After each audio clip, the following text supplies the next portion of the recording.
Welcome to The Big Story. I'm Haryanto Diman. Subscribe to the Straits Times channel so you will not miss an episode. How safe is it to consume delicacies like pufferfish? The Singapore Food Agency has reminded members of the public in a Facebook post on the dangers of eating this type of food. Now, this comes after 2 weeks, a Malaysian elderly couple died from eating the fish. According to SFA, the Japanese delicacy, also known as fugu, contains a toxin called tetrodotoxin, which cannot be destroyed by cooking. There is no antidote for it. One should also never consume the liver and ovaries of the fish, as this is where the toxin is concentrated. SFA has also listed some other foods that consumers may want to be extra cautious about before taking that next bite. ENOKI mushrooms have a hardy pathogenic bacteria that can be dangerous if it's not prepared properly. This is especially so for the elderly and people with a weakened immune system. Avoid eating raw ENOKI mushrooms and ensure they are cooked thoroughly before consuming them. Now, you should also beware the bivalves, which include cockles, clams, oysters, mussels, and scallops. Known as the kidneys of the sea, they take in contaminated water and readily store bacteria, viruses, and toxins. SFA says while cooking can get rid of some common toxins, some marine toxins and chemical contaminants like arsenic and lead cannot be destroyed by heat. Ensure these shellfish are cooked thoroughly and eat only those that are open during cooking. Now, BUAH KELUAK contains hydrocyanic acid that can cause dizziness, headache, or vomiting if not handled properly. But the hydrocyanic acid dissolves in water and can be removed by soaking or boiling the BUAH KELUAK, making it safe for consumption. Kidney beans contain a toxin called kidney bean lectin, which can cause nausea, stomachache, or diarrhea when eaten raw or partially cooked. Cooking kidney beans properly makes it safe to eat.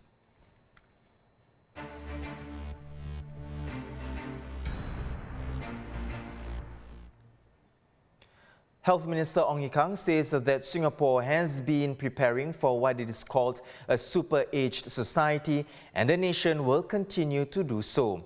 He also spoke about the need for greater focus on community care to support aging in communities. Aging is unlike other elements of health.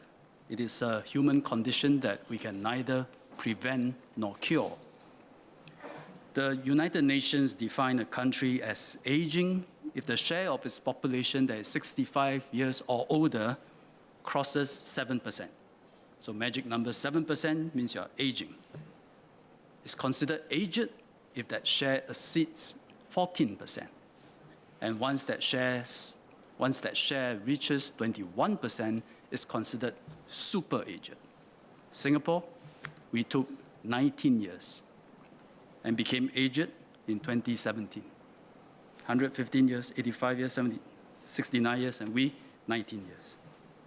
And then the gap for Singapore between aged and super aged is estimated at only 9 years, which means we will attain super aged status in 2026.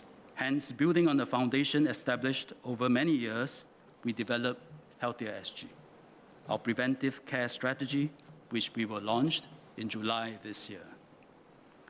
Healthier SG delivers preventive care by building up primary care, family physicians in community and polyclinics, and it becomes the foundational level of healthcare.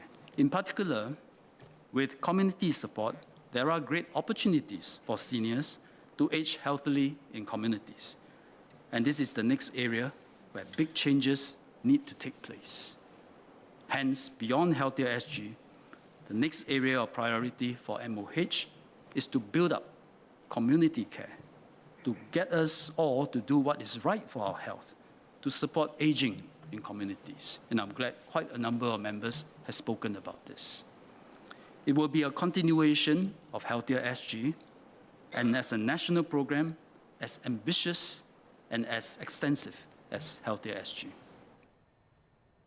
Speaking in Parliament on the fourth day of the debate on the President's address, Mr. Ong also spoke about the allegations made by non-constituency MP Leong Man Wai, who on Tuesday said that his party, the Progress Singapore Party, was painted as xenophobic, nativist and racist.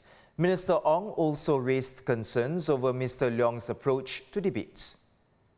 Mr. Leong Man Wai alleged that the PSP's concerns and questions were often dismissed by the PAP government, and there were occasions where the PSP was painted as, I quote, xenophobic, nativist and racist, unquote. The government has always acknowledged the concerns raised by various members of the House, including by the PSP members.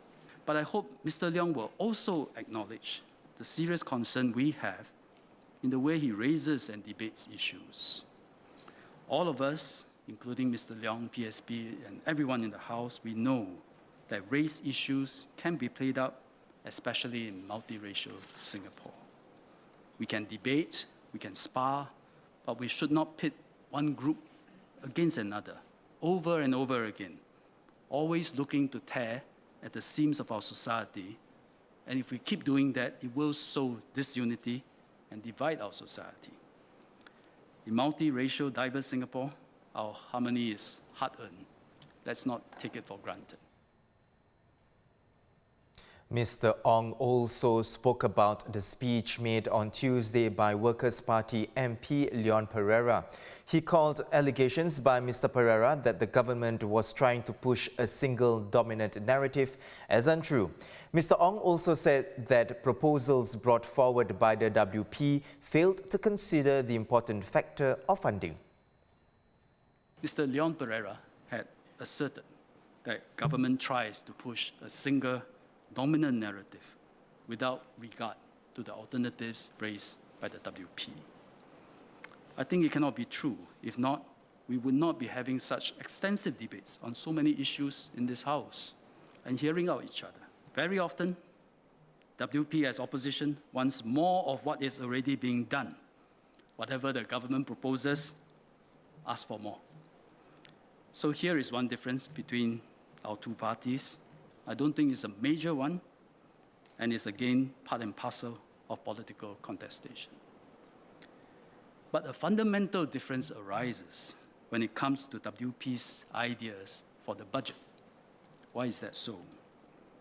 Because to do more, one has to spend more, and one has to say where the money is coming from. However, the WP never supported the GST system. So an alternate budget without the GST simply cannot work and is not a viable alternative. The sums just don't add up.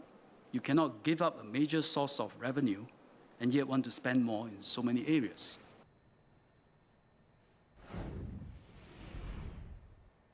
Now, there's perhaps some relief for those planning to cross the border to Malaysia during the upcoming Hari Raya holiday.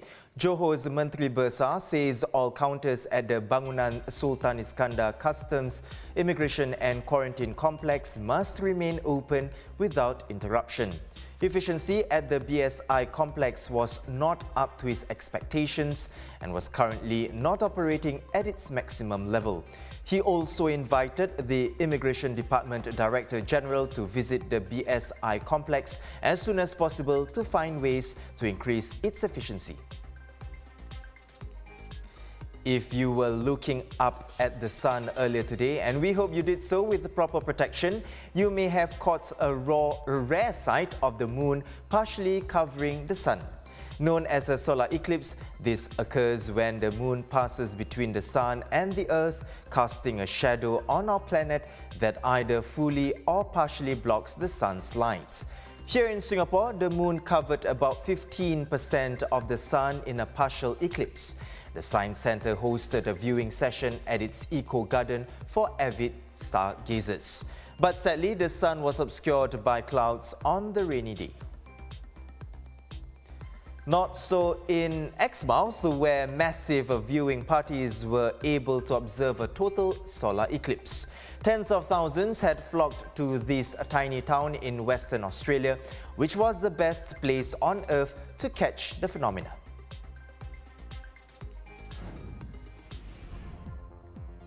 Those are our top stories today. Visit straitstimes.com for more news and our YouTube channel for more videos. Subscribe by clicking the red button below. I'm Haryanto Diman. See you tomorrow for more stories on The Big Story.